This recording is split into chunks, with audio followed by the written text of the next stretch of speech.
ready? Just gonna make sure my camera guy. You ready, Carl? Yeah. I am ready. Okay. Speeding. Austin, can you talk about, as your guys' bench gets a little tighter and tighter here, how critical this role is going to be for bench players in this game? Yeah, we got a lot of good players on this team. You know, circumstance and situation is everything in the NBA. You got a lot of guys that, you know, so-called bench players, whatever you want to call them, who go on other teams and play 30, 40 minutes. You know, so this is an opportunity for guys to be able to go out there and hoop and help us win the game. You know, got to come in tonight free and just ready to hoop. Everybody keeps saying we got nothing to lose, which is the dumbest thing I've ever heard, because we have everything to lose. If we lose, our season's over. So I don't know why they have everything not to, or we have everything to, and they don't. You know what I mean? They trying to get to the second round just like us. Obviously, we're in a hole right now, being down 3-1, but every game's been really close, with the exception of the first. And a lot of that was just due to fatigue after the playing game. So we played them tough. They're a really good team. We got guys that are ready to play. It's a basketball game, though. You know what I mean? You just go out there and hoop and trust your work. You know, let it fly, make the right reads, and you live with the results. What do you think is the number one thing you learned from that win in Minnesota that you want to see here? I learned a lot, good and bad. You know, we got close games better. You know, we were up 11 with 2 minutes and went into overtime, which could have ended terribly for us. But we were, on the flip side, able to, you know, regain our composure. We've had multiple times this year where we've been down, or in the playoffs specifically, where we've been down 10, 12 points, 11.7 points, and just kind of stayed the course, which I've been really proud to see. So, you know, we have adjustments, we have reads. I don't really want to get into the game plan and whatnot, but we just got to stay with what we are doing. We know they're going to make adjustments, because that's what usually teams do after a loss, is make adjustments. So we'll see what they try to change up, but the focus is going to remain on Jokic, you know, and Jamal, and then just running a lot of their shooters off. You know, we talk about bench, they don't really use a lot of theirs either. You know, I don't know how deep they play, but they usually play right now they're playing 7 deep, so 8 deep at most. So, you know, we feel like this is still a game to win. Some coach was really complimentary of how you came in game 4 and really kind of produced well for what they wanted. Like, how do you stay locked in to get in a position where, when you are called upon for bigger roles, when you haven't necessarily been in the rotation as much, to be effective? You just stay engaged. This is a new experience for me. I've had times in my career where I've been out the rotation during the regular season and whatnot. That's just the NBA life, especially as a role player. But I've always been in the rotation in the playoffs. This is the first time I've had to sit. But I try to use that as an advantage, just to get to watch the game, see what's going well, what's not going well.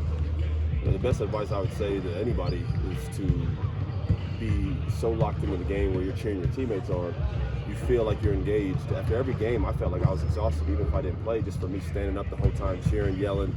I'm so locked in mentally that if my name is to be called, I don't have to turn that switch on. I'm already into the game. I don't have to manifest any type of, you know, mental, you know, I'm already there. The only thing you feel is tough. You know, when you haven't touched the ball and you sit on the bed for, people don't understand, you sit for an hour, hour and a half to go in there and hit a shot. It's not the easiest thing, but you got to mentally be ready to play. That's what I was telling all the guys tonight. We don't know, with Kyle out, you know, Josh, Nate, you don't know who's going to play. You know, anybody's name can be called. You have to be mentally engaged. That way when your name's called, you can easily go in there. Not easily, but you got a better chance of being able to play right away. When it comes to being mentally ready, is it a thing where you consider beforehand, it says, hey, be ready today? No. No. Just, There's no one, no. Bro. You don't know, man. You know what I mean? You don't know. But that's the NBA. That's every team, man. That's every team. You know, coaches don't have time, especially in the playoffs, to go to each player and be like, hey, you might be used. You know what I'm saying? Like, as a pro, we get paid what we get paid because you're supposed to be professional. You're supposed to be ready to play when your name's called. Like, the NBA is the least convenient job you could have. It's not going to be tailor-made for you. Minutes are, some games you might play 30, some games you might play 15, 20. It's got cheering your teammates just like you'd want them to do when you're playing. You know what I mean? That negative energy kills you. I've handled things the right way and the wrong way in my career where I haven't been playing and I've been frustrated, and that shit's only got me in deeper holes, you know what I'm saying? So just try to stay positive, stay ready, stay in shape, and then when your name's called, you just go produce, man. That's what I've been doing my whole life. So you said it earlier though, like you usually do get into playoff rotations no matter what happens in the season. Is there something about the playoff atmosphere that you enjoy or that I just fits play my you? best. Like, Yeah, it's the most purest basketball in the NBA. It's not about stats. No one cares about all-stars, first teams, second teams. The playoffs is only about one thing, and that's advancing. It's the best basketball to be played. The rest call the game the right way. They let us play. They let us touch each other. They let us guard. You know, the regular season with that shit is ridiculous. So it's nice in the playoffs we can actually play and actually defend. It's good basketball. So it's just always been my favorite time to play. It's been my most productive time I've ever, throughout my career. My best basketball has always been in the playoffs. So it's always exciting to get to this time of year. Whether you're playing 30 minutes or 2 minutes, it doesn't matter. Just getting to this point, trying to help your team in any way you can. I understand why they brought me here. It's not all just basketball. A lot of it is mental. We have a lot of young stars on our team, so just trying to navigate and help them avoid the same mistakes I made when I was young is part of my job as well too. So I got to be locked in on both sides right there. Him and AG are like friends for life. I'm very blessed to be able to play with those guys. Mike looks great. Shot looks great. He's one of the best shooters in the NBA.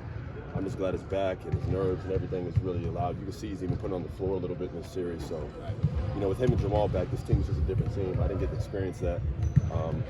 But I'm really happy for both.